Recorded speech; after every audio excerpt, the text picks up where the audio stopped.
بسم اللہ الرحمن الرحیم۔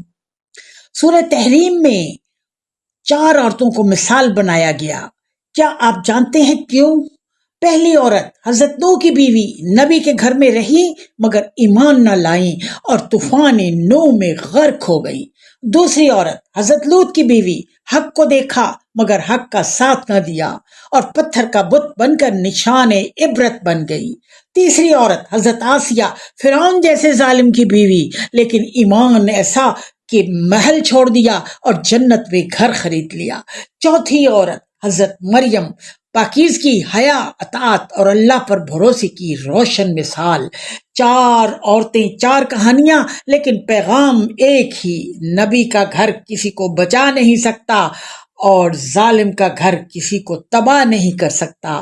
اصل فیصلہ ایمان اور عمل کا ہے۔